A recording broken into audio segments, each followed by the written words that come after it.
സംഭവം വളരെ രസമാണ് കേട്ടോ. രണ്ട് സർക്കാർ സ്ഥാപനങ്ങളുണ്ട്. ആൾക്കാർക്ക് ന്യായവിലയ്ക്ക് സാധനങ്ങൾ എത്തിക്കാൻ, അതായത് പലവ്യഞ്ജനങ്ങൾ, നിത്യോപയോഗ സാധനങ്ങൾ എത്തിക്കാൻ വേണ്ടി ഇപ്പോൾ സർക്കാർ ഉണ്ടാക്കിയിരിക്കുന്ന ഒരു സ്ഥാപനമാണ് സപ്ലൈകോ. ഇപ്പോൾ സപ്ലൈകോയിലെ സാധനങ്ങളെക്കാൾ വില കുറവാണ് ഇപ്പോൾ സർക്കാരിൻ്റെ ഒരു അർദ്ധ സർക്കാർ സ്ഥാപനം അല്ലെങ്കിൽ സർക്കാരിൻ്റെ സഹായത്തോടെ പ്രവർത്തിക്കുന്ന ഒരു സ്ഥാപനം എന്ന നിലയിൽ കൺസ്യൂമർ ഫെഡിലുള്ളതെന്നാണ് ഇപ്പോൾ വരുന്ന വിവരം. കൺസ്യൂമർ ഫെഡിൽ കിട്ടുന്നതിനേക്കാളും 3, 4, 5, 6 രൂപ അധികം കൊടുത്താലേ സർക്കാർ സബ്സിഡിയോടുകൂടി പ്രവർത്തിക്കുന്ന, എല്ലാ മാസവും സർക്കാർ സഹായം ലഭിക്കുന്ന സപ്ലൈകോയിൽ സാധനങ്ങൾ ലഭിക്കുന്നു എന്ന അവസ്ഥയാണ്. എന്തൊരു കഷ്ടമാണ്. ഈ ഓണക്കാലത്ത് സാധാരണ ഈ സപ്ലൈകോ ചന്തകൾ നടത്താറുണ്ട്. അതുപോലെ കൺസ്യൂമർ ഫെഡും ഈ ആഘോഷവേളകളിൽ, അതായത് ഓണക്കാലം, റംസാൻ അങ്ങനെയുള്ള കാലത്ത് അല്ലെങ്കിൽ ക്രിസ്മസ് കാലങ്ങളിലെല്ലാം അവരും ഈ ചന്തകൾ നടത്താറുണ്ട്. കൺസ്യൂമർ ഫെഡ് ആണെങ്കിൽ സ്ഥിരം ഒരു സംവിധാനമാണ്, സപ്ലൈകോയിൽ സ്ഥിരം സംവിധാനമാണ്. പക്ഷേ ഇപ്പോൾ സപ്ലൈകോയിൽ കിട്ടുന്ന സാധനങ്ങളെക്കാളും വില കുറഞ്ഞ് കൺസ്യൂമർ ഫെഡിൽ കിട്ടുന്നു എന്ന വിവരമാണ് വരുന്നത്. സപ്ലൈകോയ്ക്ക് എല്ലാ പ്രാവശ്യവും സാമ്പത്തിക സഹായം സർക്കാർ കൊടുക്കുന്നു. എന്നാൽ കൺസ്യൂമർ ഫെഡിന് ഈ ആഘോഷവേളകളിൽ പ്രത്യേക ചന്ത നടത്താൻ വേണ്ടി മാത്രമാണ്, ഫെസ്റ്റിവൽ ചന്ത നടത്താൻ വേണ്ടി മാത്രമാണ് അവർക്ക് ചില സഹായങ്ങൾ കൊടുക്കുന്നത്. ഇപ്പോൾ ഓണക്കാലം വന്നപ്പോൾ സപ്ലൈകോയ്ക്ക് 250 കോടി രൂപയാണ് സഹായമായിട്ട് സർക്കാർ നൽകിയത്. അതേസമയം കൺസ്യൂമർ ഫെഡിന് 16 കോടി രൂപയും നൽകി. എന്തായാലും ഈ കൺസ്യൂമർ ഫെഡ് എന്ന് പറയുന്നത് CPM നിയന്ത്രണത്തിലുള്ള കോപ്പറേറ്റീവ് മേഖലയിൽ നിന്നുള്ള ആണ് പ്രവർത്തിക്കുന്നത്. അത് CPM നിയന്ത്രണത്തിലാണ് കൺസ്യൂമർ ഫെഡ് പ്രവർത്തിക്കുന്നത്. എന്നാൽ CPIയുടെ നിയന്ത്രണത്തിലാണ്, CPIയുടെ മന്ത്രിയാണ് ഈ സപ്ലൈകോയുടെ വകുപ്പ് നോക്കുന്നത്. അവിടെ തന്നെ 2 വ്യത്യാസങ്ങളുണ്ട്. CPMന്റെ നിയന്ത്രണത്തിലുള്ള സ്ഥാപനത്തിൽ വില കുറഞ്ഞ് സാധനങ്ങൾ കൊടുക്കുന്നു, CPIയുടെ നിയന്ത്രണത്തിലുള്ള സ്ഥാപനത്തിൽ വില കൂട്ടി സാധനം കൊടുക്കുന്നു. ഇതാണിപ്പോൾ സംഭവിച്ചിരിക്കുന്നത്. ഇത് ഒരു പ്രധാനമായിട്ടും ഈ സപ്ലൈകോയെ തകർക്കുക എന്ന ഒരു ഗൂഢലക്ഷ്യം, ഈ കൺസ്യൂമർ ഫെഡിനെ വളർത്തിക്കൊണ്ടുവരിക എന്നുള്ള ഗൂഢലക്ഷ്യം ഇതിനകത്തുണ്ട് എന്നാണ് ഞാൻ പലപ്പോഴും സംസാരിക്കുമ്പോൾ CPIയിൽപ്പെട്ട പല സഖാക്കളും എന്നോട് സ്വകാര്യമായി സംസാരിക്കുന്നത്. അവരാരും പേരൊന്നും എനിക്ക് പറയാൻ കഴിയില്ല.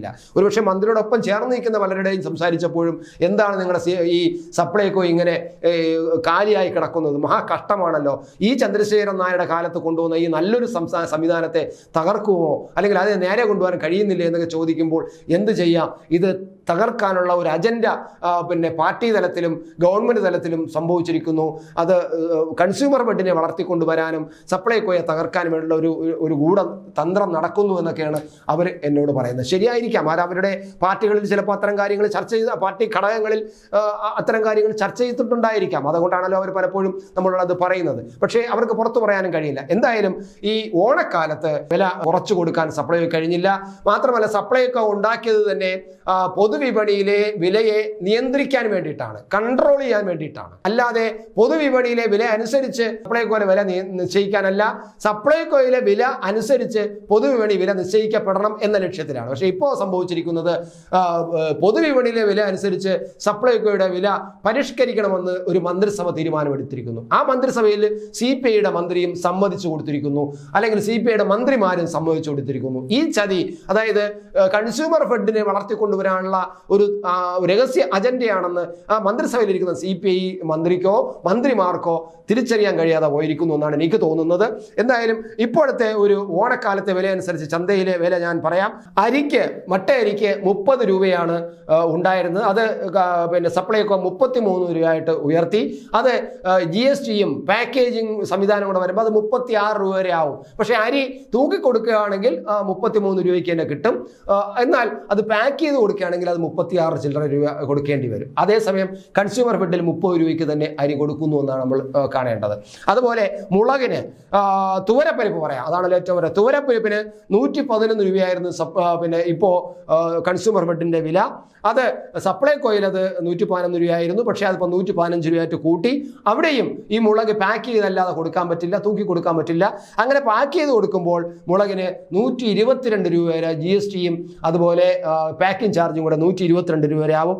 പഞ്ചസാര 27 രൂപയാണ് കൺസ്യൂമർ ഫെഡിന്റെ വില. പക്ഷേ 33 രൂപയാണ് സപ്ലൈകോയിലെ വില. എന്നിട്ട് അതിൻ്റെ കൂടെ പാക്കിംഗ് ചാർജ് കൂടെ കൊടുക്കുമ്പോൾ 36 രൂപയോളം 36 രൂപ 76 പൈസ വരെ ഈ പഞ്ചസാരയ്ക്ക് വരും എന്നാണ് കേൾക്കുന്നത്. അതുപോലെ മുളകിന് 150 രൂപയാണ് കൺസ്യൂമർ ഫെഡിൻ്റെ വില. അതേ സപ്ലൈകോയിൽ 158 രൂപയാണ്. മല്ലിയും പാക്ക് ചെയ്താണ് കൊടുക്കുന്നതെങ്കിൽ പ്ലസ് ഒരു 3-3.5 രൂപ വരെ അതിന് അധികമായിട്ട് സപ്ലൈകോയിൽ കൊടുക്കേണ്ടി വരും. മല്ലിക്ക് 78 രൂപയാണ് കൺസ്യൂമർ ഫെഡിൻ്റെ വില. അത് 82 രൂപയാണ് സപ്ലൈകോയിലെ വില പ്ലസ് പാക്കേജ് GST. അതുപോലെ വെളിച്ചെണ്ണയ്ക്ക് 110 രൂപയാണ് കൺസ്യൂമർ ഫെഡിൻ്റെ വില. സപ്ലൈകോയിൽ 143 രൂപയാണ് വില. ഇതാണ് നമ്മൾ കാണുന്നത്. സപ്ലൈകോ എന്തിനു വേണ്ടിയാണോ അന്നത്തെ ഈ ചന്ദ്രശേഖരൻ മന്ത്രി രൂപീകരിച്ചത് അതിൻ്റെ ലക്ഷ്യത്തിൽ നിന്നും വളരെയധികം അകന്നു പോയിരിക്കുന്നു.